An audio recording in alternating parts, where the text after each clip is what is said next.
Dance like there's no tomorrow.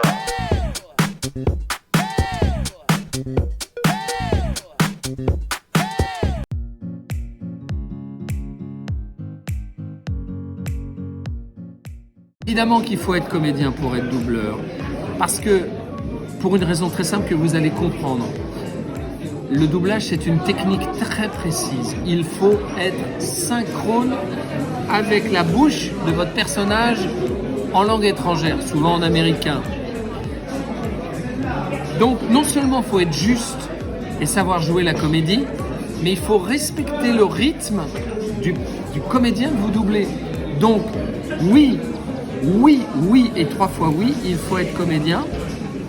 Et non seulement il faut être comédien, mais il faut être doué pour cette gymnastique qui est de parler synchrone et de respirer avec son personnage, interprété par un autre, et de rentrer dans la respiration de l'autre.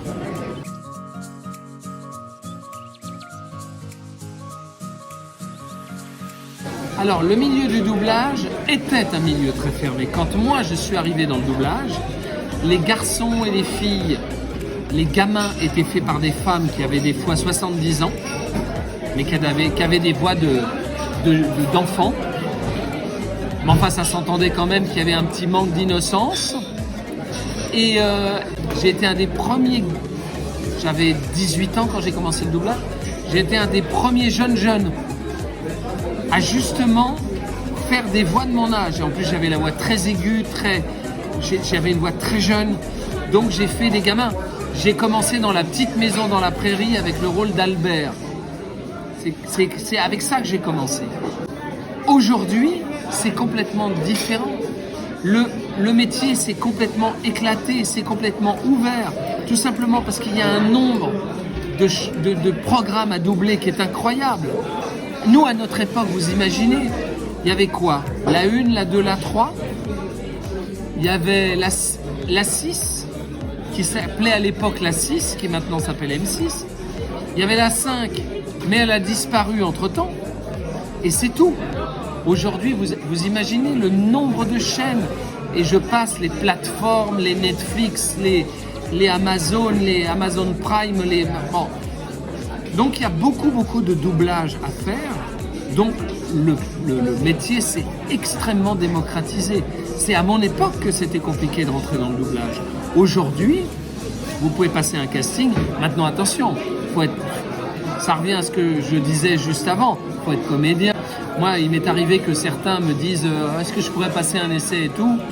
Est-ce que tu es comédien? Bah non, je suis professeur de gymnastique. Bah oui, mais t'es professeur de gymnastique, t'es pas comédien. Donc ça s'apprend pas comme ça. Heureusement, c'est un métier. Parce que sinon, n'importe qui peut le faire.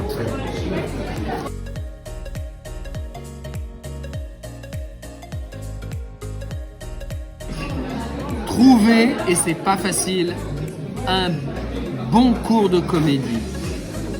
Un super cours de comédie. Et puis pourquoi pas se lancer d'abord en amateur. Il y a des compagnies amateurs qui sont formidables, sur lesquelles vous pouvez vous essayer sur scène. Mais si vous n'avez pas fait de scène, n'allez pas vous griller en doublage. Attendez d'être comédien avant de le faire. Ça, c'est mon conseil.